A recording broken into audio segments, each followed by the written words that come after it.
Today, we're looking at a new kind of threat. It's one that doesn't break down your door, it just uses the key you already gave it. We're talking about the perfectly legitimate phish, an attack where trust itself becomes the weapon. Okay, let's dive right in. So take a look at this sender address. It's no reply application integration at google.com. I mean, it's from a real google.com domain. It's coming from Google's own servers. It looks, it feels, and, well, it is technically authentic. Your security systems that probably just wave this right on through.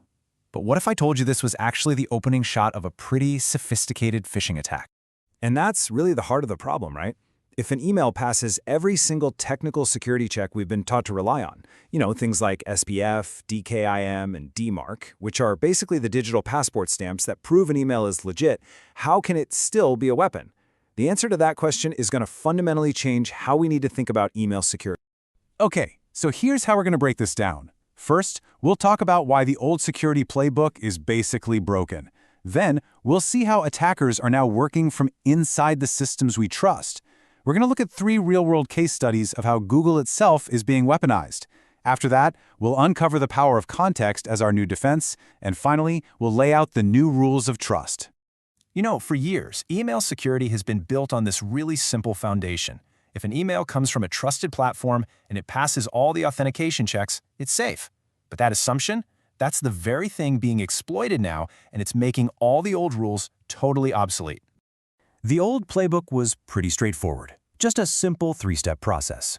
First, you check the sender's reputation. Is it a domain we know and trust? Second, you verify all the technical stuff to make sure it's not a fake. And third, you scan for any known bad links or shady attachments.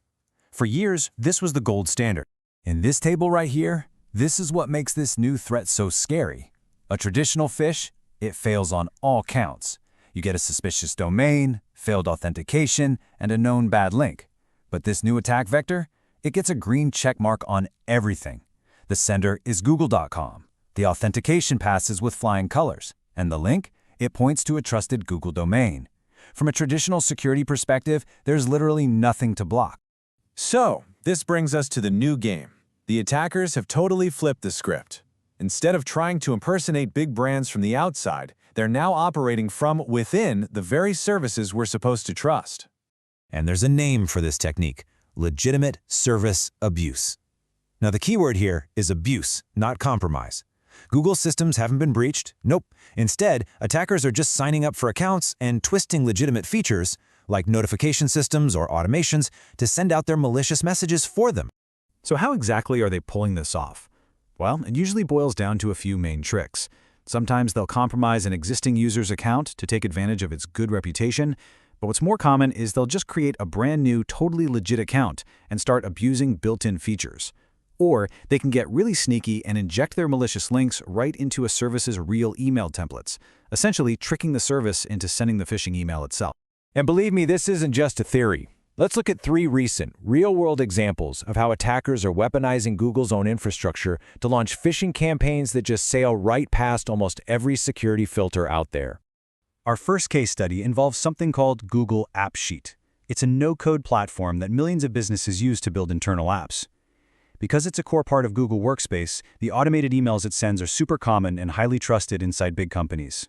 And this is where things get kind of nuts.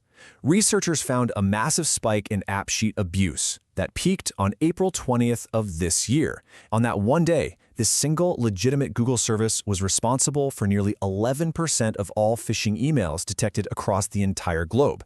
That shows you this isn't some minor loophole. It's become a go-to tool for major phishing operations. Okay, case study number 2 uses Google's application integration service. In this one, attackers sent out fake enterprise notifications. Things like you have a new voicemail or a file has been shared with you. All from that legitimate, no-reply application integration at google.com address. They look identical to the real system alerts employees get every single day.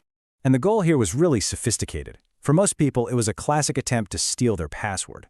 But for users who had more powerful cloud accounts, it became something called an OAuth consent attack. That's just a fancy way of saying they trick you into granting a malicious app permanent access to all your cloud data, not by stealing your password, but by getting you to just click Allow on a permission screen. It's a really sneaky way to get the keys to the kingdom.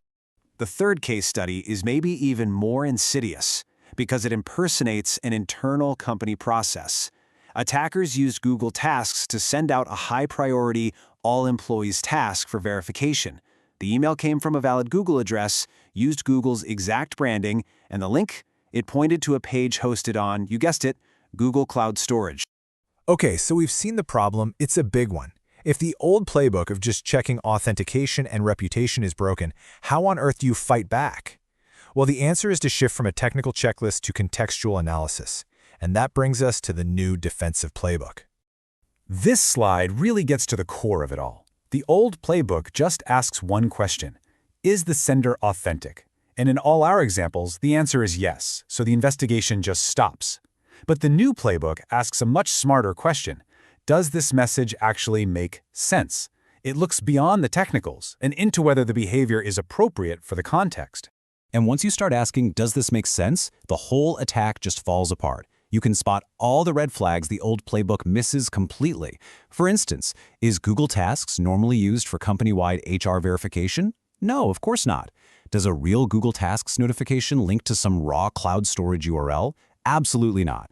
And wait a minute, why is a supposedly internal task coming from an external Google address? These are the simple contextual questions that immediately expose the scam. So this all leads us to a brand new set of rules for how we have to think about trust online. We've got to move away from this static, black and white view of trust to something that's way more dynamic and intelligent. And it is absolutely critical to understand that this isn't just a Google problem. They are not uniquely vulnerable here.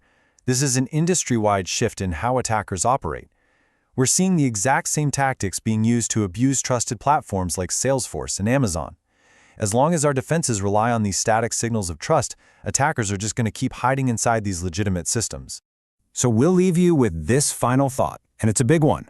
For years, we've poured all our time and money into strengthening our digital locks and authentication checks. But the game has changed. The crucial question we all need to be asking now is, what's our plan for when the attacker doesn't have to pick the lock because they're already inside?